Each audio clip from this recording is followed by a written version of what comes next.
बिस्मिल्लाहिर्रहमानिर्रहीम नहमदुहु व नसल्ली अला रसूलिल करीम। नाज़रीन किराम अस्सलामु अलैकुम। मैं डॉक्टर मोहम्मद ताहिर कुरैशी अपने इदारे उर्दू निसाब साज की तरफ से आपकी खिदमत में एक और वीडियो के साथ हाजिर हूँ। नाज़रीन किराम, आज की वीडियो का ताल्लुक भी मैट्रिक के उर्दू के पर्चे से है और उसका भी सवाल नंबर 4 सिरे बहस है, यानी अशार की तशरीह, जो कि 6 नंबर का सवाल है। आज की वीडियो में हम मिर्ज़ा असदुल्ला खां गालिब की गज़ल की तशरीह करेंगे। गालिब की शायरी की सबसे ख़ास बात, जिसकी वजह से वो आज तक मशहूर हैं, वो है उनकी जिद्दत, उनका नयापन, नया अंदाज। कहने को शायरी की उनकी एक ही किताब है, एक ही दीवान है, लेकिन वो लोगों के दर्जनों दीवानों पर भारी है। उनकी शायरी में ऐसी अजीब व गरीब बात है, ऐसा अनोखापन है जो किसी और की शायरी में नहीं मिलता। अगरचे उनको अपनी फारसी शायरी पे नाज था, लेकिन कुदरत का खेल देखिए कि उर्दू शायरी से वो अजीम शायर माने जाते हैं। मिर्ज़ा नौशा उनको कहा जाता था, दबीरुद्दौला नजब उनको खिताब दिया गया। गालिब की गज़ल का मतला हर एक बात पे कहते हो तुम कि तू क्या है, तुम ही कहो कि ये अंदाज़ गुफ्तगू क्या है। अगर इसको हम नसर बनाएं तो इत्तेफाक से अफ़ाल जो है वो आखिर ही में है, फ़ेल आखिर में है। हर एक बात पे तुम कहते हो तू क्या है, तुम ही कहो कि ये अंदाज़ गुफ्तगू क्या है। दोनों फ़ेल, दो फ़ेल हैं शेर में, एक से ज़्यादा फ़ेल भी हो सकते हैं, ये बात पहले हो चुकी है। शायर महबूब से मुखातिब है और कह रहा है कि तुम्हारा ये कौन सा बात करने का अंदाज़ है, हम तुम्हारे वफादार आशिक हैं, लेकिन तुम जब भी बात करते हो तो बड़ी हिकारत से, बड़ी नफरत से, बड़ा मजाक उड़ाने के अंदाज में कहते हो कि तू क्या है, तू है क्या चीज़, यानी तेरी हमारे सामने कोई हैसियत, कोई इज्जत नहीं है। ये तो है कि महबूब के सामने आशिक आम तौर पर ज़लील और रुसवा ही होता है, लेकिन उसकी कोई हद भी होती है। तो शायर अब तक आके कह रहा है कि हर दफ़ा महबूब ये कह देता है, हर बात पे कह देता है कि तू है क्या चीज़, तेरी क्या औकात है, तेरी क्या हैसियत है। तो शायर झुंझला कर कह रहा है कि तुम ही बताओ, क्या ये बात कहने की है, क्या ये बात शुरफा इसी तरह गुफ्तगू करते हैं, क्या ये बात तहजीब के मुताबिक है कि इस तरह दूसरे को, सामने वाले को जलील किया जाए, और वो भी वो जो कि उसका सच्चा आशिक हो। तो शायर को महबूब के अंदाज गुफ्तगू पर शदीद एतराज़ है, जो हमेशा उसको हकीर समझता है। अगला शेर है, चिपक रहा है बदन पर लहू से पैराहन, हमारी जैब को अब हाजत रफू क्या है। अगर उसको हम सीधा करें, नसर बनाए, बदन पर लहू से पैराहन चिपक रहा है। दूसरा मिसरा इत्तफाक से नसर की तरतीब में ये कि हमारी जैब को अब हाजत रफू क्या है। लहू खून, पैराहन लिबास। खून से हमारा लिबास हमारे बदन से, हमारे जिस्म से चिपक रहा है। इतना खून बहा है कि लिबास हमारे बदन से बिल्कुल चिपक गया है। और हमारी जैब गिरेबान के लिए ज़्यादा इस्तेमाल होता है, लिबास के लिए भी इस्तेमाल होता है, पैराहन के लिए भी इस्तेमाल होता है। रफू मरम्मत करना, सिलाई करना, सीना, उसको हाजत रफू मरम्मत करने की ज़रूरत, कि ना जहाँ पूरा जिस्म जो है हमारा लहू से भीग चुका है, उसकी वजह से हमारे बदन से हमारा लिबास चिपक चुका है। तो अब अगर गिरेबान को सीने का क्या जवाब है, गिरेबान को सीने की क्या तुक है। कहना वो ये चाह रहे हैं कि हम अब मोहब्बत में इतने दीवाने हो गए हैं, इतने पागल हो गए हैं कि हमें अपने लिबास का भी कोई होश नहीं है, और हत्ता कि हम खून भी बहता है तो हमें पता भी नहीं चलता, हमारे जिस्म से लिबास चिपक जाता है। तो अगर कोई इस कोशिश करे कि हमारे लिबास को सिए, तो शायद उससे कह रहा उसको सीने की कोई ज़रूरत नहीं है, वैसे भी ये लिबास कोई अच्छी हालत में, ढंग की हालत में नहीं है, बदन से चिपका हुआ है, इसलिए अब गिरेबान को सीना या लिबास को सीना एक बेकार सी बात है।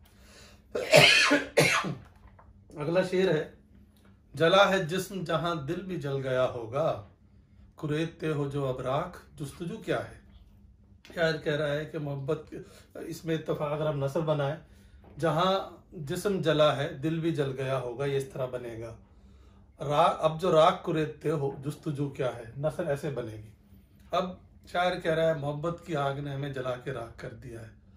जब हमारा सब कुछ जल चुका है, जहाँ जिस्म जला है तो जिस्म के अंदर जो दिल मौजूद है वो भी जल ही गया होगा, वो कोई अलहदा तो नहीं रखा हुआ था, वो भी साथ ही था, वो भी जल गया है। अब जो राख कुरेदते हो, राख हमेशा बुझी हुई चीज की होती है। शायर कह रहा है कि मोहब्बत की आग ने हमें राख कर दिया है, जला के खत्म कर दिया है। अब हमारे अंदर कुछ भी बाकी नहीं है। अगर कोई जिस तरह राख को रेतता है तो अंदर उसको कुछ भी नहीं मिलती, कोई चीज नहीं मिलती। तो शायर भी यही कह रहा है कि अब हमारा हाल पूछने से क्या फायदा, अब तो हम जल चुके हैं, अब हमारी तरफ तवज्जो देने से क्या फायदा है। अब हम जल के राख हो चुके हैं, अब इस राख में कोई नई चिंगारी पैदा नहीं हो सकती, अब हम दोबारा उस हालत में नहीं आ सकते। मुराद यह है कि मोहब्बत में हम बिल्कुल ख़त्म हो चुके हैं, राख हो चुके हैं, मिट्टी हो चुके हैं। अब हमको कोई छेड़े, अब हमको कोई चाहे कि हम दोबारा उसी हालत में आ जाएं, तो ऐसा मुमकिन नहीं है। दिल भी हमारा साथ ही साथ उसके जल चुका है, और दिल इंसानी जज्बात एहसासात का मरकज़ होता है। जब जिस्म जला तो हमारे दिल भी जल गया, दिल जल गया तो यानी एहसासात, तमन्ना है, आरज़ू है, सारी की सारी ख़त्म हो गई। इसलिए अब हमें छेड़ने की कोई ज़रूरत नहीं है, कोई फ़ायदा नहीं है, अब यहाँ कुछ भी नहीं है। अगला शेर है, रगों में दौड़ते फिरने के हम नहीं कायल, जब आँख ही से न टपका तो फिर लहू क्या है। अगर हुक्म नसर बनाए, रगों में दौड़ते फिरने के हम कायल नहीं है, जब आँख ही से न टपका तो फिर लहू क्या है। दूसरा मिसरा इत्तफाक से नसर की तरतीब में है, दो फेल है, दोनों अपनी तरतीब में है। कायल नहीं है, मानते नहीं है, तस्लीम नहीं करते। खून आप जानते हैं रगों में दौड़ता फिरता है। शायर कह रहा है ये तो सबका होता है, इसमें कौन सी खास बात है, ये तो जानवरों का भी होता है, इसमें कोई खास बात नहीं है। हम तो खून उसको मानते हैं जो आँख से टपके, और आँख से खून जब टपकता है कि जब आंसू खुश्क हो जाते हैं। हम कहते हैं शिद्दत गम से हमारी हालत खराब हो चुकी है, आंसू हमारे खुश्क हो चुके हैं, अब खून को चाहिए कि हमारी आंखों से बहे ताकि हमारे गम का इजहार हो। लेकिन जब आंख से वो नहीं टपक रहा, नहीं बह रहा, तो फायदा ऐसे खून का।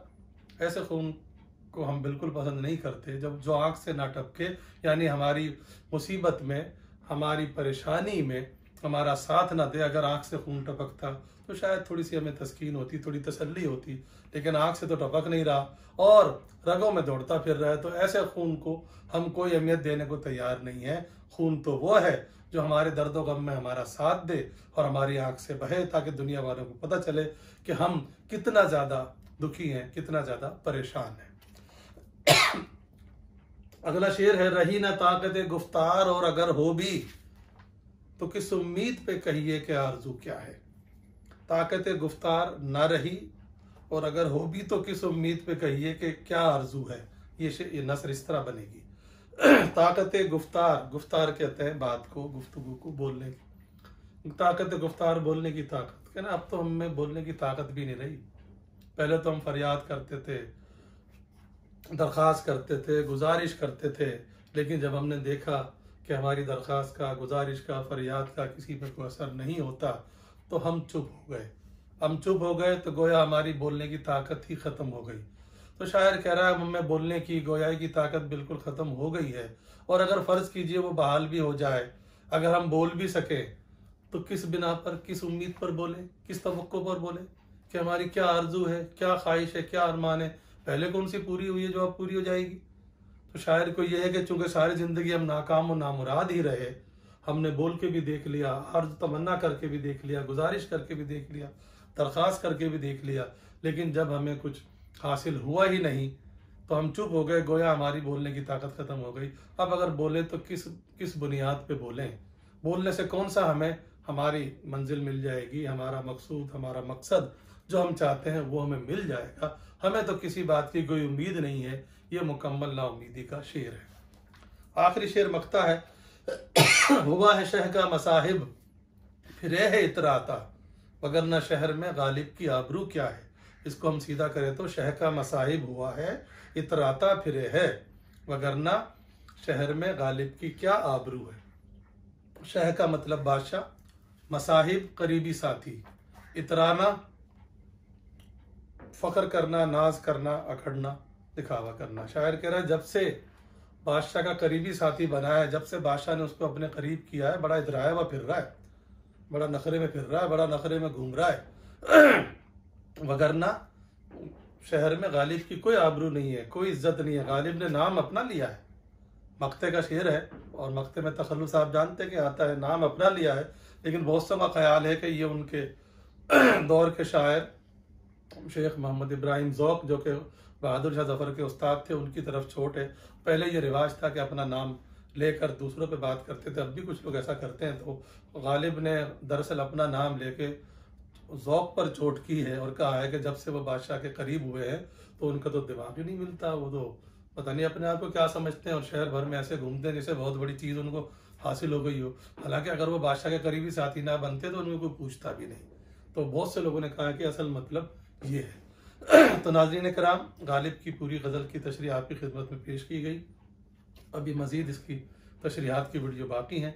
हमें उम्मीद है कि आपको ये वीडियो पसंद आई होगी। हमारी वीडियो को लाइक कीजिए, चैनल को सब्सक्राइब कीजिए। बहुत शुक्रिया।